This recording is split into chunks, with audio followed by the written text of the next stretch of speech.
When did it start? So we were talking before Secure Plus. Yeah. When did that actually start? Can you remember what year was that? Secure Plus was 2007. Yeah. We started off with 2 guys and built it up to maybe 6 or 7 guys. Then there was a bit of a problem with the top end. Yeah.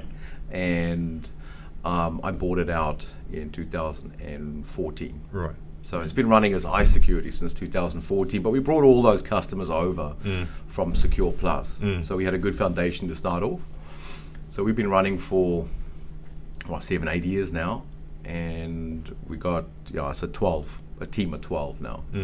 Basically, the team of 12 service the Greater Auckland area, and then we've got a massive contractor base all throughout the country. So we go from Invercargill all the way up to Whangarei. Yeah.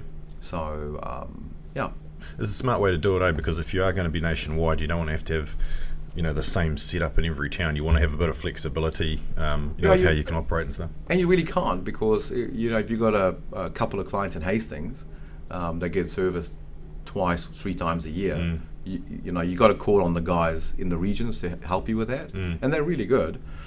But even that is changing a lot now. So you get the bigger boys that buy up those smaller companies, and then they won't do your work for you. But then you've always got the young bucks coming in and starting up their own little contracting service. So as long as you keep on top of it with the contractors, you can have a really good network throughout. Yep. So we look after like Spotlight New Zealand, and they've got quite a few outlets, like maybe 20 stores. The bulk of them will always be in Auckland. So we look after them, but the guy that calls up from Christchurch or Queenstown or wherever, we've got our setup sorted out for that. Yeah, cool. It's funny you mentioned the young buck. You would have been the young buck at one stage. I was a young buck, mate. we're all young bucks at one stage. But that's an interesting point around the companies that go around buying up the smaller ones, because I've heard that's happening a bit more recently, where people are finding it hard to find staff and labour and stuff, so they're actually just going out and buying little companies and bringing the staff over, so that they've got a labour supply. Yeah, that's right. Yeah. Have you guys found it difficult to source people? Absolutely, yeah. Yeah. And when you do get a good guy, so we've over the last 4 months we've hired 4 new guys, with 2 office staff and 2 techs. And when you get good staff, you got to pay good money. Yeah. And that affects everything down the chain. It affects what your staff in the background cost, and it affects what you have to charge the client at the end of the day. We've had to put our prices up in the last 3 months, because if you're paying $45-$55 an hour for a good tech plus vehicle and everything else, that's as a full-time employee. Yeah. You got to make your money back somewhere out there, and trying to stay within the industry standards for sort of hourly rates and call-out fees is quite hard. You have to keep your eye on the ball all the time, because you could fall way behind, or you could be charging a hell of a lot more than what you should be charging. So we try and work on that basis. When we're always looking at what our base cost is, office running, the staff running behind the scenes, and how much we want to make on the guys on an hourly sort of basis. And generally it's about 15%. There's not a lot of money in the guys. It's not a huge margin, eh? There's not a lot of margin in it. Yep, that's right. So you got to make that up with productivity. So, you can't have a guy sitting for half an hour waiting for somebody to let him into a building. You got to organize the stuff, and to have that, you got to have the staff in the background sorting it out. So there's a fine balance. Oh, absolutely. It is a hell of a balance, and I guess that's business in general, and you see the businesses that have stuck around for, like yourself and ours, and that's all we're constantly doing is keeping the ball, going down the middle of the track as best we can. And you do see people that end up sort of, not so much fly by night, but they might get a bit carried away with themselves, and they end up, making a wrong decision, and then next thing you know, they're, working for someone else rather than running their own business. In this industry, it takes one mistake, and you can be finished. Really? So you could tender for a job, a big project. You could tender 20% out, and that can bankrupt you. Shit.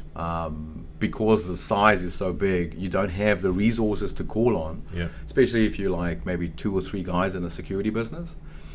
But at one stage, I think there was something like 800 security companies in Auckland. Bloody hell. In Auckland? Just in Auckland? Yeah.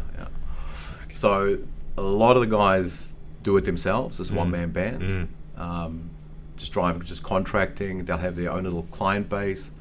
It was absolutely crazy. So then why did you decide to go from, say, how you started out to the growth model? What was your motivation to do that? No, I didn't want to. Yeah.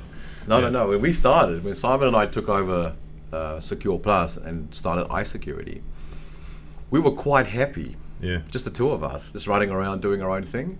We were good techs, and we loved being on the tools. But when you, unfortunately, when you do a good job, you get more clients. Yeah, it's contagious. It's like word of mouth. And then it's like, okay, well, let's get another guy in. And then it's like, okay, well, we can sort of afford a sales guy now, so let's try that out. And then he brings some work in, and then all of a sudden you're sitting at 5-6 guys, and then it's like, this is a bit busy. Yeah. What's going on here? And then when you go like jumping over that bridge, that sort of 5 guys working together, then it becomes a whole different model. Yeah. Then you need to have specialist software. You need to have specialist sort of maintenance asset software. Maybe some GPS tracking to make sure where the guys are and that they're doing a job, someone to watch them. And then when you get over like 10, 12 guys, then you're just like, I don't know what to do now. Yeah, it's funny how like your business does that, eh? Like it'll do, you'll be cruising for a bit, then you have a growth period, and it'll be like tight for a bit or whatever, and then you have another, it's kind of like a rubber band, I guess, and you do have those periods throughout the entirety of your business where things are tight or things are going really well, and it just kind of keeps like concertina. Yeah, but every time you get a growth spurt, right? You're always in a new place. It's like, no, I've been here before, I've done this before, but you're at a different level now. So it's a completely different, and it's like, I'm out of my depth again. But I've already been here. So you're learning all the time, and you're trying to change your processes and your systems to try and deal with what you're doing. And if you just knuckle through it, you'll get there. I think like for us, for the 12 that we have on board now, like our next growth spurt will be at 20. And it's like, do you really want to do that? But sometimes it's not what you want as a business owner. It's what the industry is demanding of you. Yeah, exactly. You can't, and because when you start off and you got one customer, when I started off, I had one customer, and that's quite a risky position to be in. It was. One customer. Yeah. It was. And I sat down with him. This was in 2007. Vic from West Force Credit Union. I sat down with him, and he's like, "But how do I know you're going to give me the service that I need, Jason?" And I said, "Because you're my only customer." I said, "If you need me, I'm here." Yeah, that's right. I've got nowhere else to be. I'll just be out in the car park. I'll just be sleeping downstairs, mate. You start off like that, and what you do, as a one-man band like I was back then, is you don't turn away anything. That's right. You don't say no to anyone. So, and that has followed me through over all these years, where I have somebody calling me up, and I don't want the job, but I cannot say no. Right. Because it's ingrained in you. It's like you don't turn away a customer. You don't turn away business. Yeah. So we just keep on taking it on, and that's sort of where we're at now, where we got a good balance. We've got a really good crew, really good team on board, but now it's just balancing all the time. Making sure that there's always a work coming through. Make sure that we can get the jobs done, because that's the main thing. We could do a really good job for you today, but tomorrow there could be a problem, and you're only as good as your last stuff up. That's what they say. Absolutely. So it's keeping your core clientele happy, and if that means not taking on new work, you really have to consider that. Yeah. Because these are the guys like active. We've been with you guys for what, 10, 12 years. Yeah, easy. Yep. And we got to prove ourselves to your boys every day, and that's what we do. Yeah, well, you do, and that's why we were saying earlier that's why there's we get you guys into as many jobs as you can, because you do a bloody great job. Oh, thank you. So actually, if we just rewind the thing a bit, like what did you do before Secure Plus? Like, what's your actual background? I've been in security my whole life. Right. Yeah. So in South Africa, I started installing alarm systems in South Africa. After I left school, didn't know what a screwdriver was, didn't know what a drill was. Yeah. Got in there. Yeah. Work was hard to find back in SA. And do you think, like, is that sort of, there's a pretty high crime rate in South Africa, right? I don't know if it's still the same, or was it, pretty high back then? That's pretty high, yeah. So the security industry in South Africa must be quite different to what it is over here. It's pretty different. Yeah. It's more physical, so expanded gates inside your house, burglar bars, that sort of stuff. But I was quite surprised when I came here, because the level of technology in New Zealand was way above the level in South Africa. Because I came here and I was like, I'm not going to have a job, because I'm in New Zealand. There's lots of sheep and stuff, and like ferns and green pastures. Yeah. And then when I actually got into the industry here, I was like, damn, it's actually pretty advanced compared to what I'm used to. The access control and the camera systems, even back then, even though they were old analog things this big, they were still well ahead of the times, because in New Zealand we also governed by Australia and Australasia, and the technology is it's a pretty good level. South Africa sort of builds its own stuff, Right. because of apartheid back in the day. Yeah. They had to manufacture all their own products and stuff like that. So when I got here, it was a bit of a learning curve. Yeah. Also, learning curve here was paper walls. What do you mean? In South Africa, every wall is made out of concrete Oh, brick. okay. Right. Yeah. Okay. So here it's like, Rather well, than jib. that's easy. Yeah. Just drill a hole through there. Yeah. So yeah, a big bit of a change. But I was very lucky. I got it when I was here for 2 weeks, and I got 3 job offers. Oh wow. Still from the paper. So I was going through the paper. So what year did you actually come to New Zealand then? 2002. Oh, okay. Yeah. So I've been here 20 years. 20 years. So Wow. more of my life spent here than back in South Africa. Yeah, sure. Yeah. You never lose that accent though, eh? That No, little when bit of the accent still stays there. Yeah, when I speak to another South African, Like- then it really gets really deep. Oh, okay. Yeah. Do they give you shit about the fact that you sound more like a Kiwi now or whatever? No, not really. I can always turn it on. Don't worry about it. Yeah, that's a hard case. So 20 years in this, 20 odd years in the security industry. Yeah. Like, so what do you enjoy about it? Like, why have you been in the industry for 20 years? That's a really good question. I couldn't think of anything else. Yeah. But I don't see myself now in the security industry. I see myself as a business owner as well. So I love the business aspect of it. I love my staff. I love creating systems and processes. And the bottom line is always important, but how we get there is also just as important to us. Like, we've got a really low attrition rate. I love my customers. I mean, we've been dealing with some of the same people for 15 years. That's cool. It's really cool. Yeah. And how they start on this level, and after 15 years they're calling me up and they're managing their own company. It's really cool to see that cycle. A lot of the old boys that I started working with in this industry have sort of dropped off the top, and then the new boys are coming in underneath us now. Yeah. So it's really good to see the whole cycle. But also, I think, unlike plumbing or electrical or whatever, our technology is a living technology. It changes every month. There's always something new to learn. Updates. Always. Yeah. It's always something. Yeah. So, you start off running black and white analog cameras like this, and now we're putting in 4K smart learning mini domes that's this big. So how that's changed over the years is incredible. Yeah. Same with the access control, and intercoms are completely different now to how they were when we started. And it's keeping up to date with all these things. And then going into a building that's 20 years old and saying to the owners there, well, we'll take this out and we'll put that in. And they're like, we don't understand how that works. Yeah. And it's like, don't worry about it. Yeah, we do. This works. It's good. Yeah. Yeah. And instead of doing it for $50,000, we can do it for $5,000. So Yeah, the cost of technology has come down quite a bit, eh? Yeah. I guess it's always a bit expensive if it's kind of new, and they're probably recouping their costs or whatever from developing something new. But yeah, it just seems like everything's gotten a bit cheaper over the last few years. Maybe not at the moment with the way that COVID's affected the supply chain and stuff. Well, if you look at we did the Onehunga Business Association, all their public spaces cameras, quite a few years ago, maybe 14 years ago. And we were putting in like first generation Panasonic IP cameras. And they were about $3,500 a camera, 1.2 megapixel. And when they went in at the time, we got a write-up in the security magazine about it because it was the first large-scale Wi-Fi deployment of public spaces cameras in New Zealand. It was fantastic.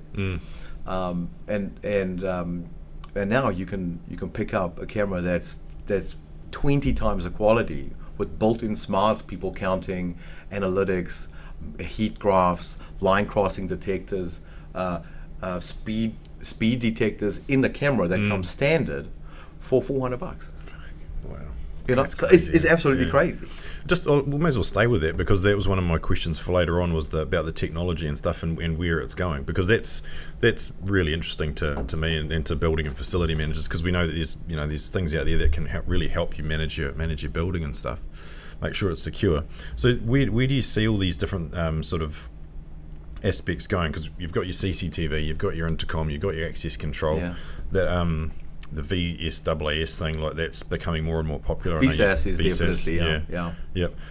Where do you see like all that technology going? Like from where it's at now to where it's been, like where do you think it's going to end up?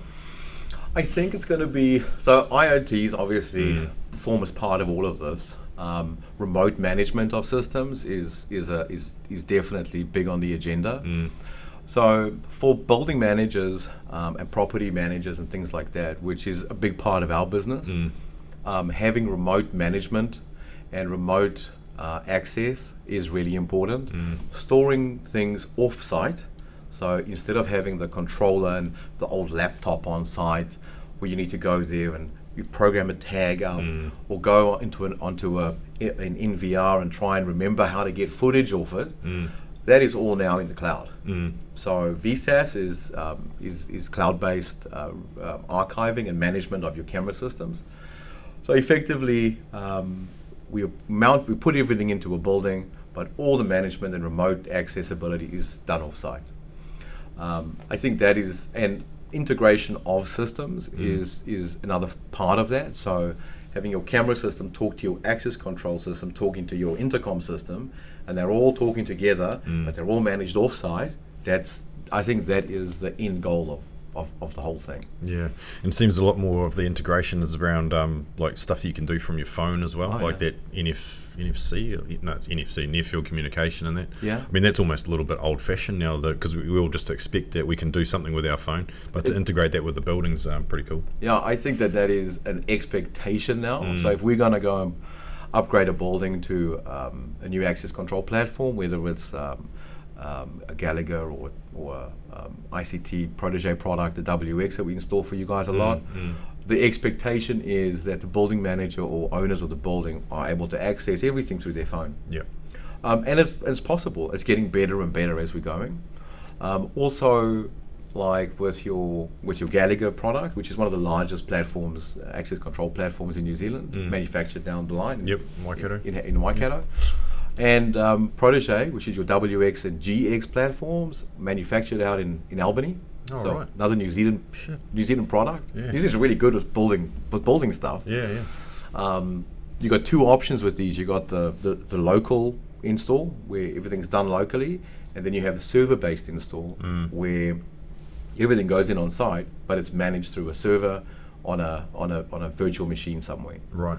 Yeah. And again, that is when people are asking for a big upgrade to their building, they want these options, and the options are out there. It's just having the person to tell you, the right person you're talking to say these are the options, and these are the price differences, and this is what the annual costs are going to be, so that you can give them the whole picture. We want those options too, because at times, it's usually 4 o'clock on a Friday or whatever, when there's something happens at a building, you want to be able to just remote log into it. Like, we've got that capability with several buildings, but it'd be great if we could get it across, as many as we could. Absolutely. And so it saves you time driving there. You don't have to physically go there. You can actually, but then you get some owners who want their pound of flesh, and they're like, oh no, we want you to come here and check the footage, because they just want you to be on site and all that. They think that's how we're going to control this, and it's like, come on, the world's moved on since then. But so how much of your business is actually, like you say, tendering like contracts for, say, new installations versus like say ongoing maintenance or actual just maintenance of systems yourself? Well, I suppose it breaks down into three pieces. So the tender portion is become more important to us. So the big projects, like $200,000 plus work. I would say that that probably forms about 30% of our work. I wouldn't really want it to form more than that. Yeah. It's really high investment jobs. You got to have guys there all the time, so it takes up a lot of time. Then we have quite a large recurring revenue base. So this is your IQPs, your service, your general service, your scheduled service and maintenance work, including our VSAS. So that forms part of that monthly turnover. And then the balance of the work will be faults, servicing, smaller installations. So that's probably still about, I would say, 40% of our work are those sort of $5,000 to $20,000 installs where we can get in and get out in a week. Yeah. And then, of course, you have to back that service up with if there's a problem on a site, we will have to get somebody the same day because it's security. People don't want to wait a week to make sure that their gates lock in or the doors closing properly. Yeah. If somebody calls up with an access tag that can't get into a building, they're not going to wait outside for 3 days. You've got to get out there. So we have a strong emphasis on that service to make sure that we can get out there on time. Well, that's one of the other reasons why we like you guys, because you're very responsive. Put in a call, and I think you've got you sort of do have like levels of service. Like if it's majorly urgent, you're there within a certain time, or if it's something that can wait a couple of hours maybe, and that's just worked out between the teams, I guess. But the ability for you guys to mobilise your team and get them on site is a real bonus, and I think that comes from having a larger team where you can do that. Thanks, I appreciate that. But it's been also being able to determine the priority of the call. So when the call's made in, say one of your guys will call us up, or we'll get a call from somebody, we'll be able to judge before we start allocating resources to it if that's something that has to be done now, or if that's something that can be done within the next sort of 3 days.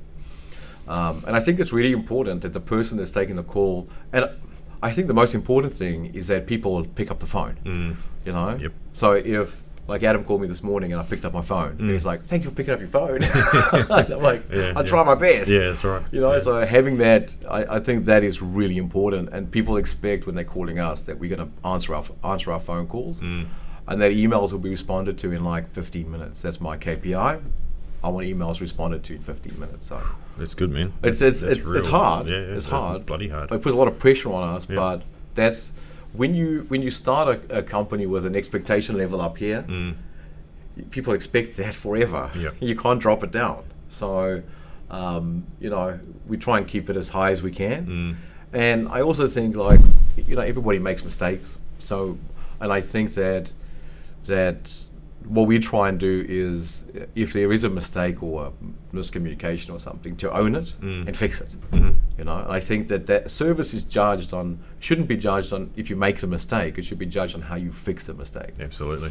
And that's one of our sort of principles as well. Yeah, and mate, to be honest, I've been in a meeting where you guys have been sort of hauled over the coals, and mate, to your credit, the way that you dealt with it was fucking amazing, and that's all the client wanted. That you didn't sort of try and sugarcoat it or hide behind anything or make excuses. You were like, yeah, we did fuck that up or whatever, and then you made it right, and that was what they remember. Yeah. They don't remember the cock up, because that stays with them for a certain amount of time. Yeah, but they it's just how you remember fix it. Yeah, exactly. Yeah. And with that particular client, they've had no faults on their site since then. That's a year and a half or 2 years now. Yeah, a couple of years. And we haven't been back there for anything that's broken. So Brilliant. that's a good outcome. And Absolutely. I think that at the end of it, they'll look and go like, "Oh, we're glad we stuck with them." But it's also you guys pushing us, because you have the trust in us, and it takes a long time to build that trust, especially in this game. Yeah, absolutely. It's a relationship business, and that's we try and get good relationships with all of our main contractors, and you guys being one of those for access control and security. So when you're building your team, we were talking before about standards and things like that, because you set the standard yourself when you started the business, so you know exactly what you expect. And then as companies and teams grow over the years, the battle is trying to get the team to see how you want them to work, or where the standards are, how you want the thing to operate. So when you actually build your team, you hire people in and stuff, do you have is there a minimum qualification for a tech to come in? Do they have to be an electrician, or where do they come from? It's a really grey area with our trade. There's a couple of Yeah, it is a trade. Of course it is. It is a trade. well, I think it is. loosely. It's you can get a couple of quals. You can get your security level 3 and level 4, which takes you through the theory of electronic security, basically. Simon's just got his level 4 now, which is awesome. Yeah. But in all honesty, maybe I'm old school this way. I'm not sure, but it is based on experience. With us, you don't have to. There's no registration. Like if you're a Sparky, you need to be a registered Sparky, a plumber, gas fitter. You need to have those quals. You need to have your license. You could show your license. There's nothing like that for us.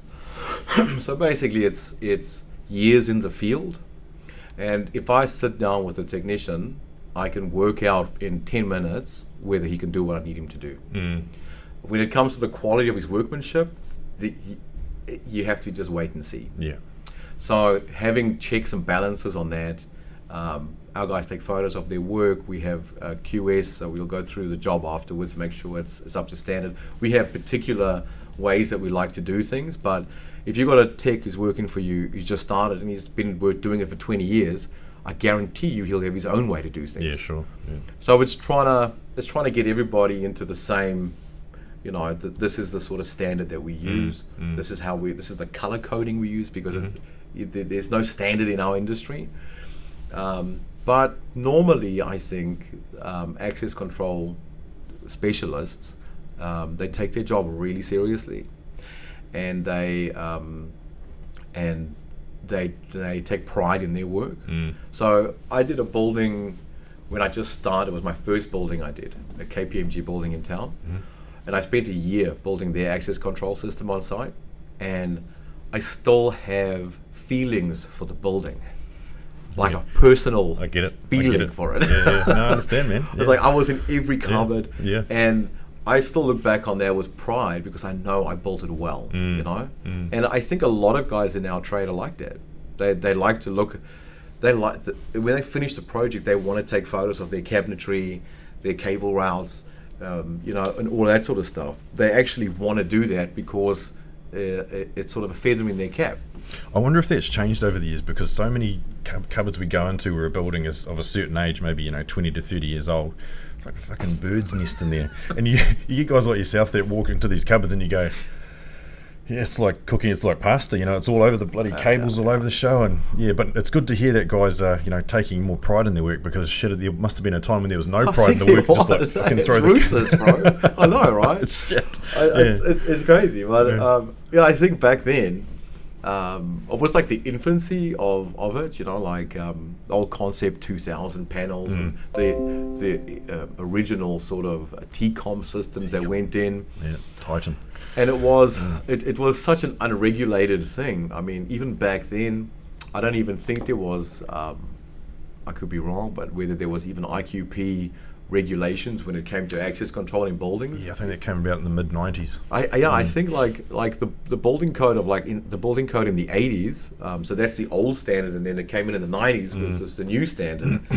And that new standard is, if you put access control into an existing building, you need to get consent for that. It needs to be put onto the compliance schedule. It's a specified system now.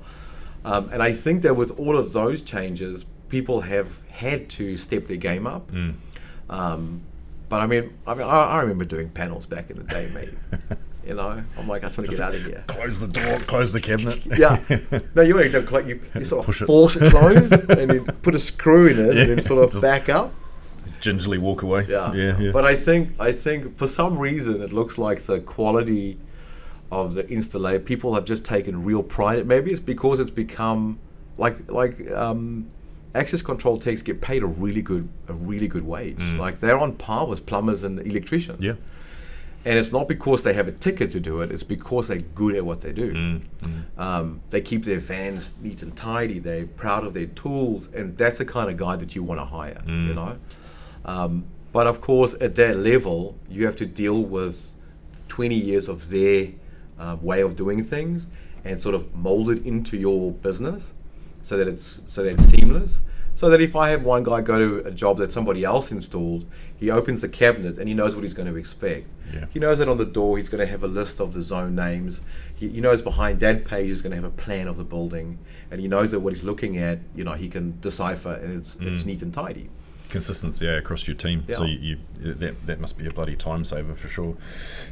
Do you, just talking what you said before around your industry, is there no actual sort of governing body like the Access Control Association or something? Well, there's a couple of, we've got the NZSA, that's Gary Morrison, he's the executive of that. That's the New Zealand Security Association. You don't have to be a part of it if you're a security company.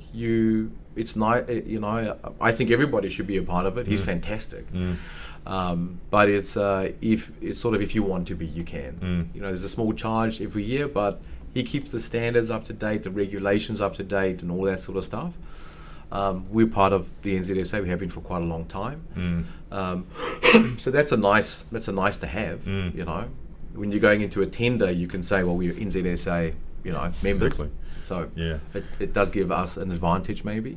As a client, you'd be more than happy to see that sort of like industry accreditation on there, as opposed to if someone didn't have it. You'd be thinking, well, there must be some overarching standard and sort of criteria or conduct that they all aspire to. Yeah, it would be nice, but I still think a lot of the times price is king. So yeah, you're going to get somebody out there. We're going to quote a job, say 20 grand to do something.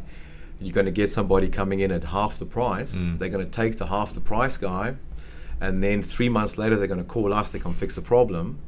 So it happens, even though our proposals go out in a really good way. A lot of guys send really good proposals, really detailed proposals. We know what we're doing. We know what it's going to cost us to do it. But then you got the other crowd out there that'll just go and say whatever. With our industry, the other key part of it is the PSPLA. So that's the security license. So they do a background check. Get a little card that sits over here. You get different levels of it. So consultant, installer. What's that called? It's the PSPLA, so it's the private licensing or something. Okay. It's through the Ministry of Justice. So Yep. they do a check on your background, make sure that you can do what you want to do, keep that up to date. Sort of, the company's also registered with so we're a licensed Ministry of Justice licensed company to install what we're doing, because we're going into buildings and into people's houses, and we have access cards to get into most of your buildings. And you need to be able to rely that none of our guys are, have a criminal background. Absolutely. But other than that, there's not a hell of a lot to it.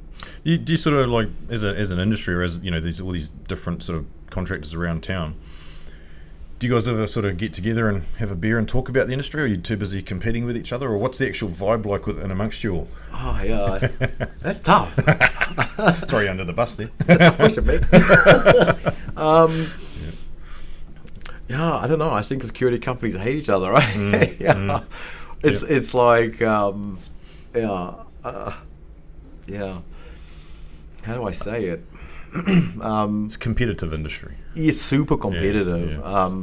But also, like I was saying earlier, if you had a building for 4 or 5 years and you lose that building contract to somebody else, either through no fault of your own or a misunderstanding with somebody on the body corporate or something like that. All of the above. All of the above, yeah. Or they come in and give a cheaper price on a quote. Like the incumbent always feels hard done by. Yeah. There's no doubt about it. And then to change a building over from one to another, it's not an easy process. No, it's a lot of work. There's a lot of work there. So it's like, I need installer codes, I need IP addresses, I need passwords, I need this, I need that, I need all these things, I need keys for this weird cabinet you put in, I need some as-built to take over the building effectively. And a lot of the time that's not forthcoming. No, it's not. So one of two things happens. Either the body corp or the building management company goes, hey, fuck it, I'm not going to even proceed with it, there's too much work. Yep. We'll just keep the old guys on, which is their goal. Yeah. Or the new company says, listen, get rid of the old company, we'll come in and start from scratch. Which costs the new company quite a bit of money because they can't really charge for that. Yeah, it takes a lot of time. But yeah, Actually, today, Simon and I are going to an event in town for Protege's putting drinks on. Oh, nice. And we're actually getting together with a whole bunch of guys in the industry. Well, that's cool. Yeah, that is cool. That is good. Do you guys ever get to give feedback about the different products and systems that you use to the people that make them? Every day. Yeah. So this is what the Protege event's for, I guess, so that you'll go in and they'll wine and dine you or whatever and a few beers, but you can give them feedback about their products, right? No, this will purely be just a catch up today. But we give them feedback every single day we use their product. We'll be on the phone with them. This relay's not working, or what's up with this firmware update. So essentially, they can sort of use you guys as their product development team. Yeah. No, absolutely, and that goes with everything. So the tech support is pretty good in New Zealand. So whether it's a camera fault or a reader fault or a door lock fault, we let them know. Like, we let them know hard that something's wrong. Yeah. And security techs are pretty, if we're putting a building together and we're putting a module in and programming it and it doesn't work for some reason, like, they know about it. The distributors don't get off lightly with us. Okay. Yeah. I like what you said before about your guys. You said something about them being, like, having pride in their vans and their work and stuff like that. And you said something about them, like, taking ownership of that aspect of the industry, that security type thing. And I think it's important too, because I mean, a lot of people's perception of security really starts at the front door, doesn't it? And that starts with badging that tag on that reader. Yeah. Walking past a camera, using an intercom to get into a building, and that's that. And I guess where I'm going with this is that perception of security, and I guess how it makes people feel when they walk. Because I mean, you've got all these systems in these buildings. It's not going to stop someone from jimmying open a door or jumping over a fence. I see what you're saying. Yeah. But yeah, I mean, it's from your guys' point of view, it's good to hear that they take pride in that, because it's such an important thing. Like, a lot of people we talk to get really uptight about the security in their building. Yeah. And that comes down to all those little things that they interact with and stuff. Do you guys ever cop any sort of feedback about the various systems from the people that are installing them on behalf of?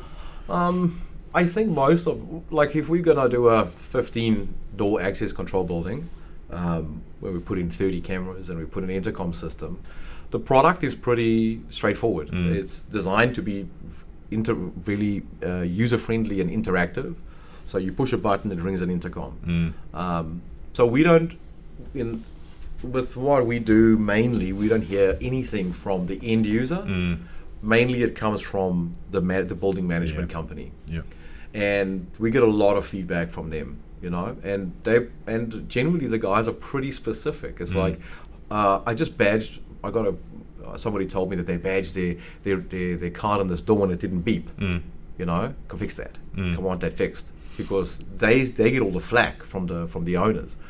Or if an intercom isn't ringing loud enough in somebody's apartment, or generally when it comes to building managers, is how they are able to program cards and tags into the system, how easy it is to recall footage from the system. So for us, it's keeping that part of it running smoothly. And again, like we were saying earlier, having the ability to remotely access the system, to fault find remotely and fix things, and give a bit of training online, in real time with the building manager, because building managers change all the time as well. So we could go through, in a building, we could go through, say, two building managers in a year. Yeah.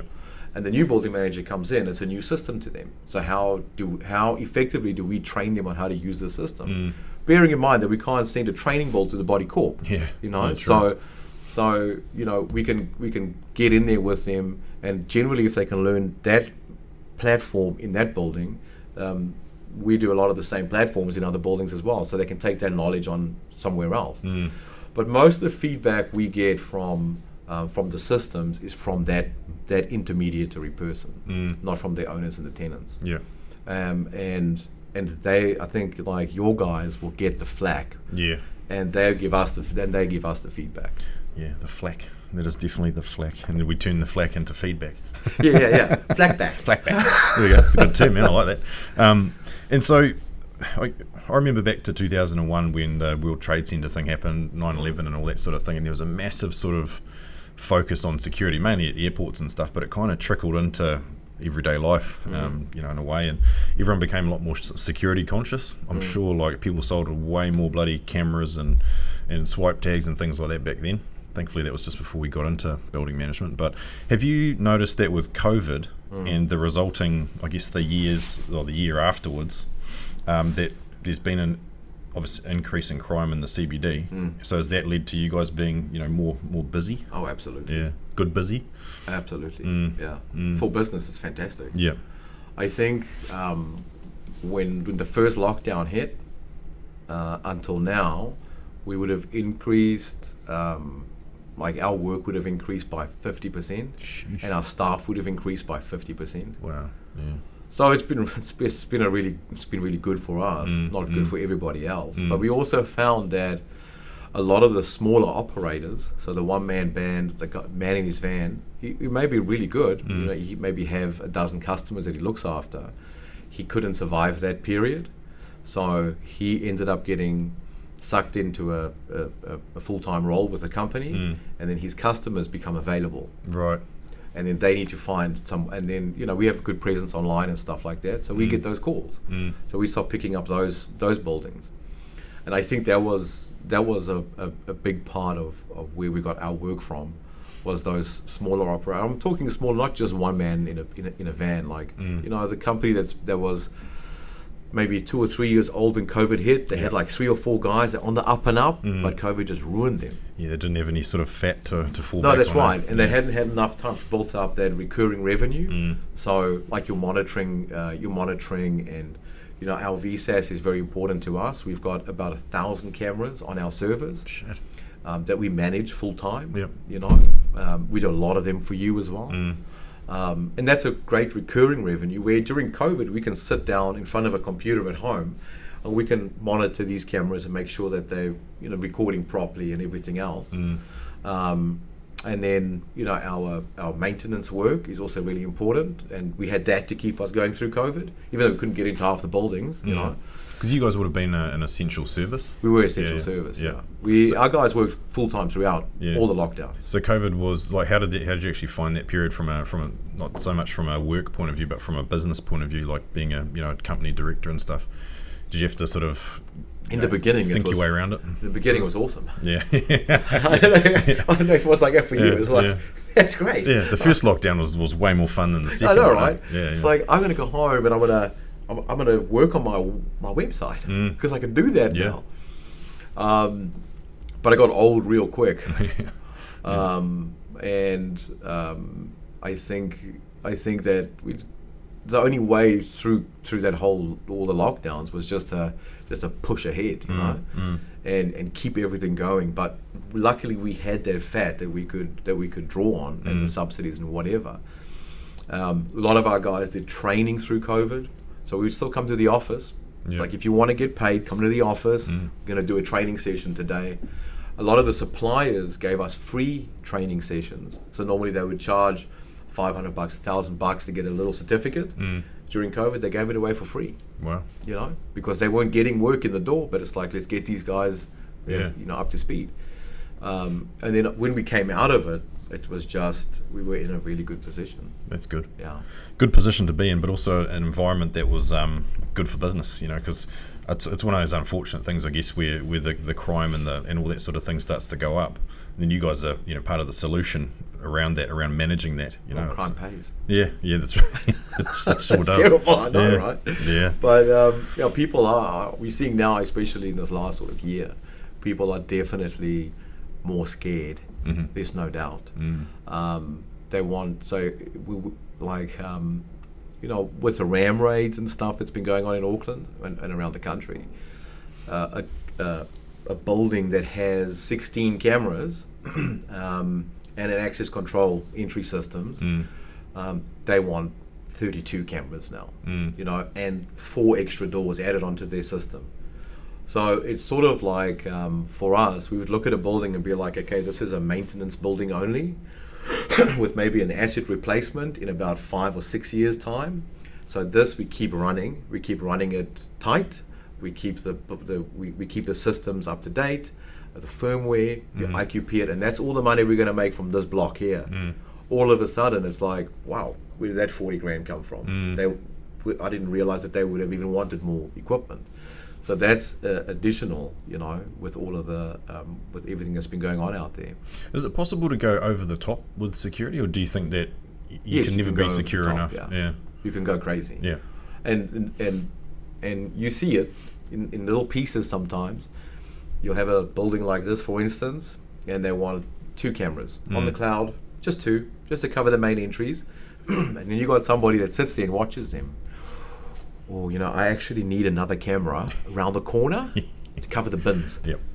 And then after a year, they got 50 cameras. They go nuts. Yep. So yes, you can go over the top. Right.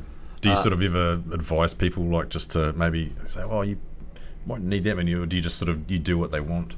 No, we'll tell them. Yeah. We'll be like, so if we go to a new site, let's say an apartment block or something, we've done so many that we already know where the key problems are going to be. Like, we won't know the whole thing because building managers know better, but we'll know rubbish room, main entry, car park entry, lockers, post box area, pool and gym. These are the areas that we need to cover. We know this, right? This is your base entry level. And then it's like, okay, but I want to also cover every single elevator lobby area. No, well, that's fine. You'll do that, but why don't you just put a camera in the lift? Because then you're catching everything and more. Yeah. Oh, okay, well, that should save me, 16 cameras, and we'll just put 2 cameras in the lifts. So we advise like that. I That's think, good. Yeah. Or if somebody wants to use their Bluetooth NFC on their phone to access the doors in their building, there's pros and cons to that. For them, all they're thinking is, I can use my phone and I can get into my building, but there's a lot of management behind it, there's a lot of additional cost behind it. Yeah. So we try and advise and say, well, it's going to cost you. There's going to be a fee to keep the system running for the next 5 or 6 years. Especially around who, because we try and restrict that to owner occupiers, the old the phone access thing. Yeah. Because they're more responsible from the point of view that they're going to be there for a period of time, whereas a tenant can come and go really quickly, or and from a management point of view and an admin point of view, that can get really time consuming to manage. Yeah. So we try and limit that. Yeah, for us as well, taking on a new building that doesn't have a building manager associated with it, we try and steer clear of that. Oh yeah. Because then you end up dealing directly with the tenants and owners. Yeah. And that's not our forte. No. We can, like getting a PO from you guys, it's legit. We know what the problem is. We go fix it. It's been authorized. We know what budget is coming out of. But when you get an owner calling you up and saying, oh, this or this, it becomes quite tricky, especially because building owners and tenants aren't specialists in what they do when it comes to building management. There actually might be an opportunity there. I've just been thinking as you've been talking about that, because inadvertently we've become this large retailer of bloody swipe tags, and we always have, because we purchase them and then we sell them to the residents and things. The security, the access control companies like yourselves, they like dealing with one. They just sell the batch. They don't have to deal with 100 different orders. That's what we do. But I'm just wondering if there's an opportunity to go, okay, where are these buildings that don't have a manager, and then we can be involved that way. Like, you guys can still manage the access control system, but then we do the little bit in between that is annoying for you guys. Well, that is like the access tags, the issuing of them. That's our bugbear.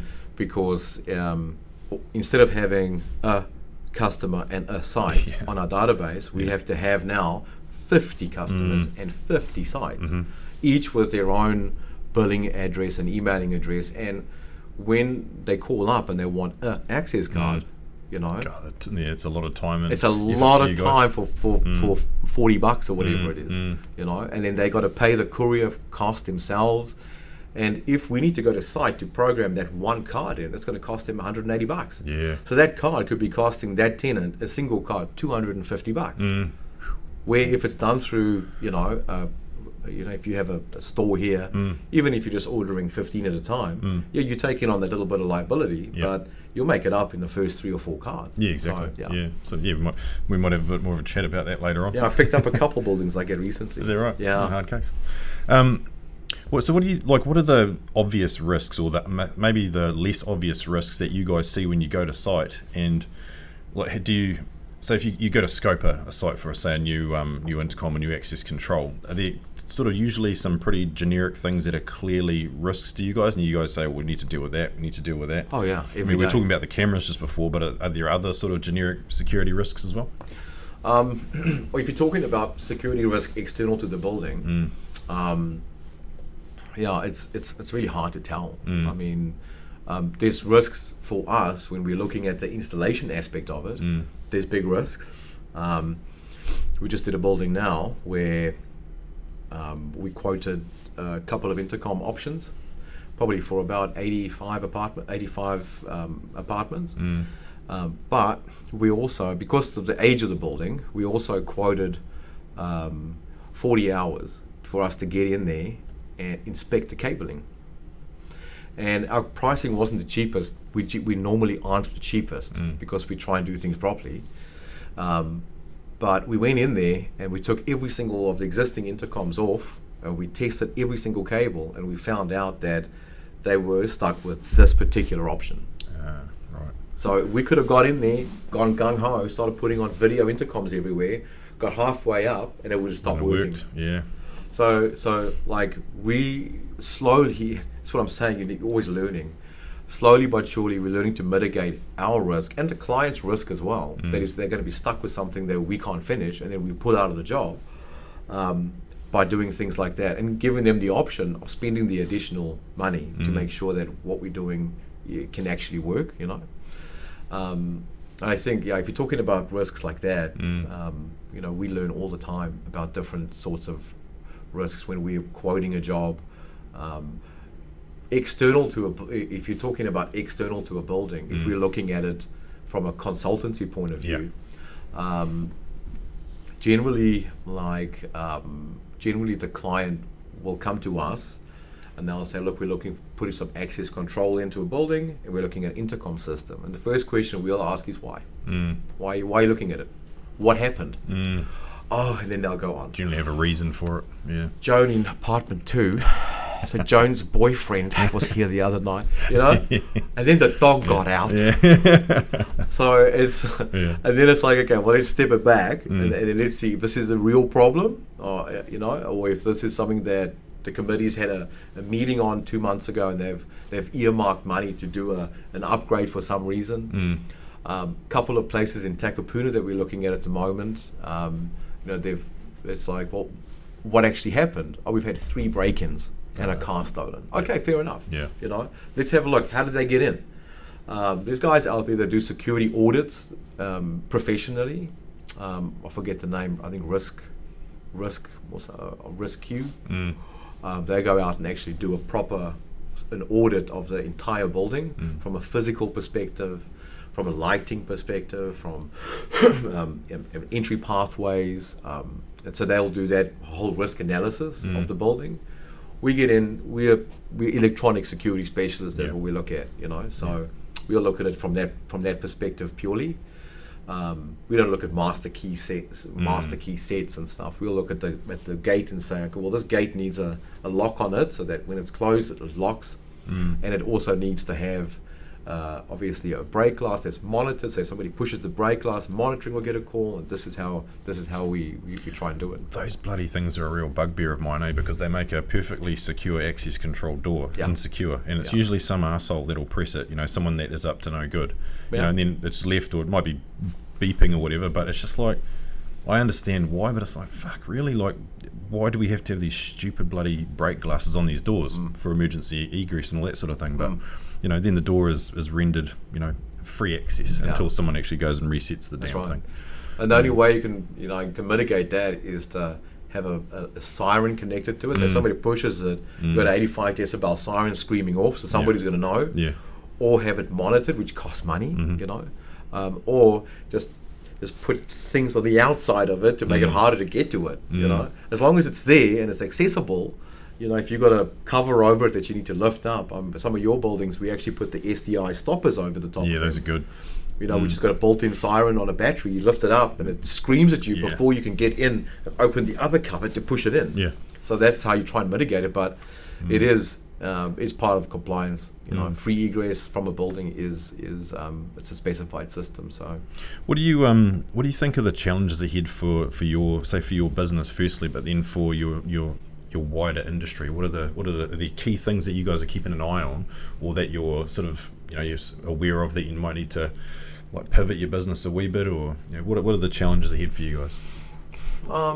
I think it's pretty stable at the moment. Like the technology, although it's changing all the time, it's on the same sort of tracks that they've always been on. I don't think that's a major. There's no. I mean, in New Zealand, there's some major players out there, but we don't really play around in their turf. So they have particular contracts they look after. And they will always look after them. That doesn't change. It's been like that for decades. And then where we sit, sort of, we actually classified as a small to medium business, because security is either you sort of got 50 guys working for you or 2 guys working for you. So we sit quite nicely in the middle. So for us, I think that where we're always looking is trying to regulate our size to accommodate the amount of customers that we have. We're lucky because we can be selective. So there's some customers that I won't take on for whatever reason. Maybe there's a history there, or we hear things in the industry as well. So it's just keeping that size versus our staff at a good level. We're always, like you're saying, pivoting. We're always looking. We've always got ads out for technicians.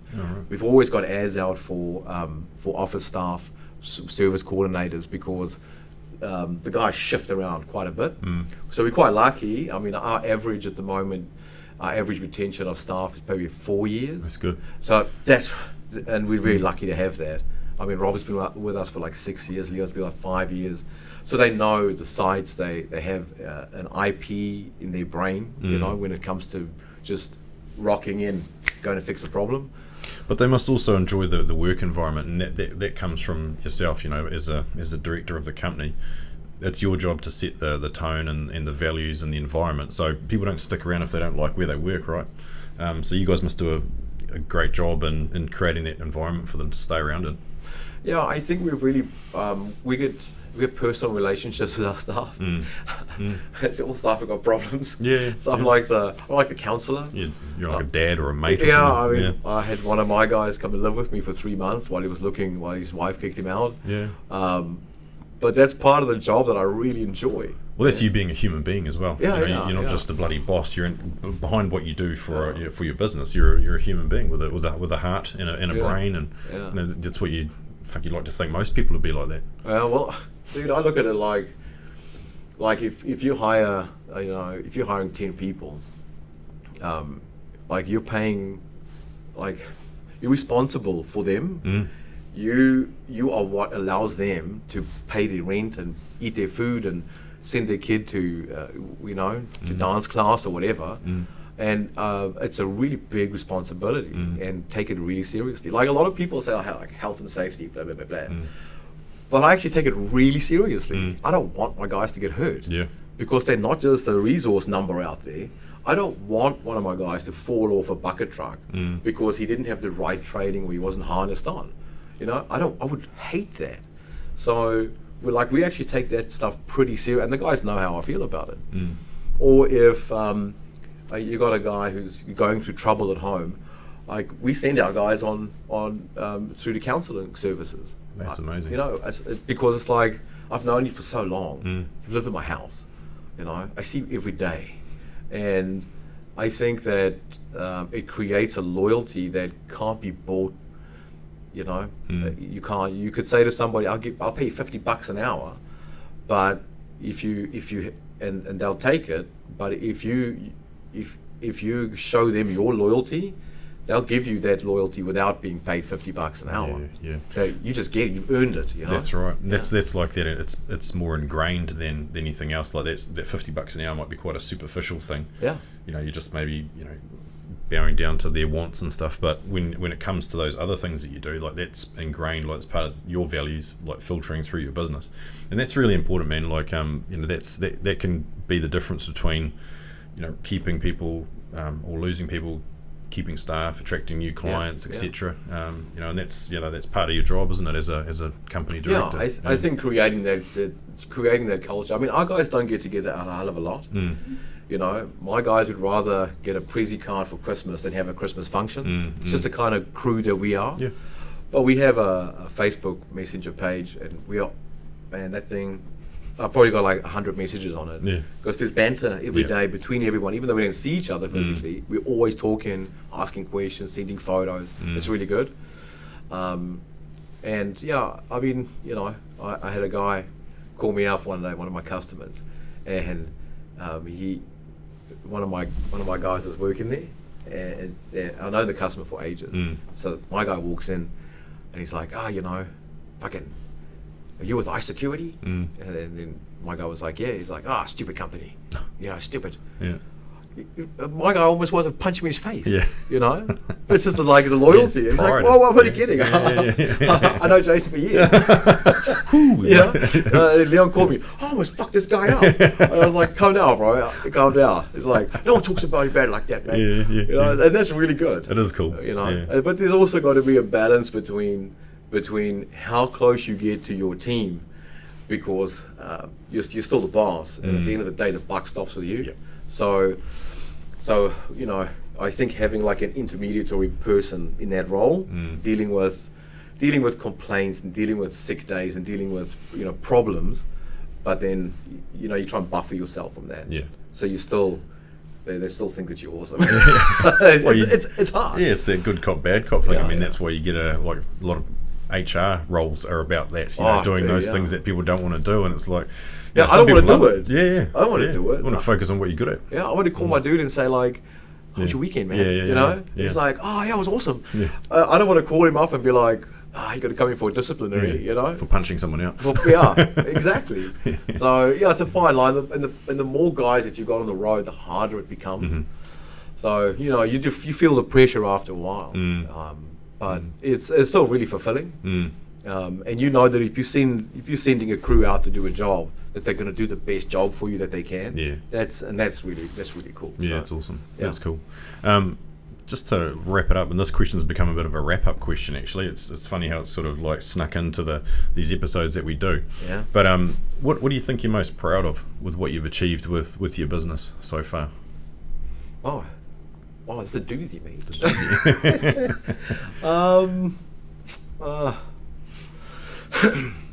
I think maybe it's a bit vain, but when I started the company, I started it by myself, and I had, like I said, a customer, and I drove to go and see him in my clapped out BMW, and the window fell down on the back motor. The rain was coming in, and I went up and I had this chat with him, and my heart was pounding, and he said, I'll give you a go.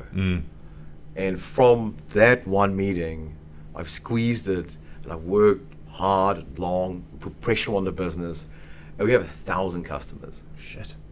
And I think the road that we've taken has been good. We've had some ups and downs, but I think we've always sort of kept our like morals and values and stuff throughout the whole process. I think we've treated our guys really good. We have a lovely office. We worked out of a garage. So I think the transition between where we started and where we are now is the thing I'm most proud of. And the awesome thing with that is that you can keep on being proud of what you have, because as long as you keep on going up, you can still be proud of it. The last thing you'd want is to reach a goal and then you've got nowhere left to go. So we're still climbing up, which is great. Yeah, good on you, man. That's really good words, eh? And it's actually nice to hear. Whenever I ask that question, it's nice to hear people's reaction to it, because everyone has a different reaction. But it's inspiring because you're on your business journey. I don't know who you knock around with for business and that sort of thing, but everyone's got a different take on it, and everyone puts a different part of themselves into their business. And 9 times out of 10, it's everyone thinks that they might be doing, oh, shit, are we doing the right thing? It's like, of course you are. You're still here, and you're growing. If you wouldn't be growing if you were doing the right thing, by your team and by your clients. Yeah.